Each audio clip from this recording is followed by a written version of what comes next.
Hi నమస్తే శ్రీ మయూర్ హబ్కి స్వాగతం సుస్వాగతం. ఎప్పుడు చేసుకునే విధంగా కాకుండా ఈసారి ఇలా వెరైటీగా కోడిగుడ్డు కర్రీని ట్రై చేయండి. ముందుగా స్టవ్ మీద కడాయి పెట్టుకుని కడాయి హీట్ అయ్యాక ఒక 4 టేబుల్ స్పూన్ ఆయిల్ వేసుకోవాలి. ఈ కర్రీకి ఆయిల్ కొంచెం ఎక్కువే పడుతుందండి, సో అందుకని 4 టేబుల్ స్పూన్ ఆయిల్ వేసుకోండి. ఆయిల్ హీట్ అయ్యాక మనం బాగా సన్నగా తరుక్కున్న ఉల్లిపాయలు 1 కప్పు, ఒక 5 సన్నగా తరుక్కున్న పచ్చిమిర్చిని వేసుకొని దోరగా వేయించుకోవాలి. గుర్తుపెట్టుకోండి వ్యూవర్స్, ఆనియన్స్ని ఎంత సన్నగా తరుక్కుంటే అంత మంచిది. లేదు మనం దేంట్లోనైనా సరే సన్నగా తరుక్కునేలాగా చేసుకుని వేసుకోవచ్చు, మిక్సీలో మాత్రం వేయొద్దు. సో అలాగే పచ్చిమిర్చి యాడ్ చేసుకుని ఈ ఆనియన్స్ని దోరగా వేయించుకోవాలి.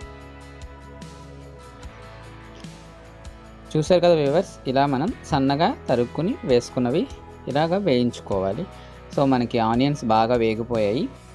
ఒక 3 టమాటాలని సన్నని ముక్కల కింద తరిగి ఉంచుకోవాలి. అలా ముందు తరిగి ఉంచుకున్న టమాటా ముక్కలను వేసుకుని బాగా మిక్స్ చేసుకుని టమాటా కూడా బాగా కుక్ అయ్యేంత వరకు సన్నని మంట మీద కుక్ చేసుకోవాలి.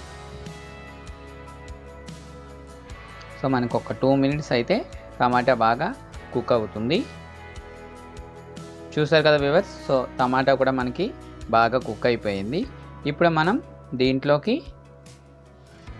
మీరు ఎంత స్పైసీగా తినాలనుకుంటున్నారో అంత క్వాంటిటీలో కారం యాడ్ చేసుకోండి. నేనైతే ఒక 2 స్పూన్స్ కారం యాడ్ చేస్తున్నాను. అలాగే చిటికెడు పసుపు యాడ్ చేసుకోవాలి. సో వీటితో పాటుగా 1/2 టేబుల్ స్పూన్ ధనియాల పొడిని యాడ్ చేసుకోండి. అలాగే 1/2 టేబుల్ స్పూన్ జీలకర్ర పొడి యాడ్ చేసుకోవాలి. సో ఇప్పుడు ఒకసారి మనం బాగా మిక్స్ చేసుకుని ఈ మసాలా పొడులన్నీ కూడా మనకి ఆనియన్స్కి పట్టే విధంగా మిక్స్ చేసుకోండి. సో మీరు ఎంత స్పైసీగా తింటే కారం అంత యాడ్ చేసుకోండి వ్యూవర్స్. ఇప్పుడు టేస్ట్కి సరిపడినంత సాల్ట్ని యాడ్ చేసుకోవాలి.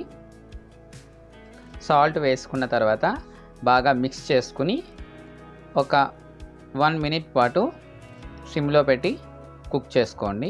సో మసాలా అంతా కూడా మనకి వేసిన మసాలా పౌడర్స్ అన్నీ కూడా మనకి ఆనియన్స్కి పడతాయి. ఇప్పుడు 1/2 గ్లాస్ వాటర్ వేసుకుని ఒక 5 మినిట్స్ పాటు మనం సన్నని మంట మీద కుక్ చేసుకోవాలి. గుర్తుపెట్టుకోండి వ్యూవర్స్, మనం వాటర్ వేసాం కదా, ఇప్పుడు మనం దీనికి బాగా మనకి గ్రేవీ అంతా పైకి వచ్చేలాగా కుక్ చేసుకోవాలి.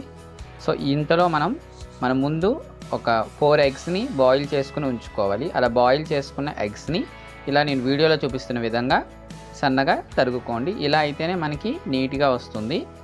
సో ఇప్పుడు చూద్దాం. చూసారు కదా మనకి ఆనియన్స్ బాగా కుక్ అయ్యింది. సో ఆయిల్ ఎలా అయితే పైకి మనకు కనిపిస్తుందో ఈ విధంగా బాగా మిక్స్ అవ్వాలి. సో గ్రేవీ కూడా బాగా దగ్గర పడిపోయింది. ఇప్పుడు మనం ముందుగా రెడీ చేసి పెట్టుకున్న ఈ ఎగ్స్ని దీంట్లో వేసుకుని బాగా మిక్స్ చేసుకోవాలి. సో మరీ ఎక్కువగా మిక్స్ చేయొద్దు, జస్ట్ అట్లా మనకి గ్రేవీలో కలిసే విధంగా మిక్స్ చేసుకోవాలి. ఎందుకంటే ఆల్రెడీ ఇవి మనకు బాయిల్ అయిపోయిన ఎగ్స్ కదా, ఈ ఎగ్స్ని మనం ఇట్లా వీడియోలో చూపించిన విధంగా చేసుకున్నాం. సో ఇప్పుడు మనకి ఈ గ్రేవీలో ఎగ్స్కి పట్టే విధంగా మనం మిక్స్ చేసుకోవాలి. సో ఇలా మిక్స్ చేసుకుని ఒక 2 మినిట్స్ పాటు మూత పెట్టి సన్నని మంట మీదే కుక్ చేసుకోవాలి. చూసారు కదా వ్యూవర్స్, మనకి ఎగ్స్కి మొత్తం మనం ఎగ్స్ మిక్స్ చేసిన దానికి ఆనియన్స్ బాగా కుక్ అయ్యింది. చూసారు కదా, బాగా ఎక్కడ కూడా మనకి వైట్గా కనిపించట్లేదు, బాగా మిక్స్ అయ్యింది. సో ఇప్పుడు చివరగా కొత్తిమీరతో గార్నిష్ చేసుకుంటే ఎంతో రుచికరమైన special egg curry ready. So మీరు ఒకసారి ఇంట్లో ట్రై చేయండి, మీకు తప్పనిసరిగా నచ్చుతుంది. ఎప్పుడూ మన పిల్లలకి రొటీన్గా చేసే ఎగ్ కర్రీనే కాకుండా ఇలా చేసుకుంటే మనం పిల్లలకి నచ్చుతుంది. సో మనకి రోటీలోకి వాటిలోకి బాగుంటుంది. అలాగే మన రెగ్యులర్గా కూడా సైడ్ డిష్గా కూడా చాలా బాగుంటుంది. మీరు ఒకసారి ట్రై చేయండి, మీకు కూడా తప్పకుండా నచ్చుతుంది. చూసారు కదండి, ఎగ్ స్పెషల్ కర్రీ ఎంతో ఈజీగా చేయొచ్చు. సో మీరు ఇంట్లో ఒకసారి ట్రై చేయండి, ఎలా వచ్చిందో నాకు కామెంట్ రూపంలో తెలియచేయండి. ఈ వీడియో మీకు నచ్చినట్టయితే లైక్ చేయండి, షేర్ చేయండి, కామెంట్ చేయడం మాత్రం మర్చిపోవద్దు.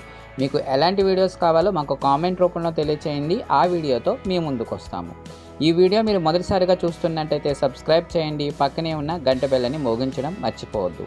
మరొక వీడియోతో మీ ముందుంటాము. మా శ్రీ మయూరి హబ్.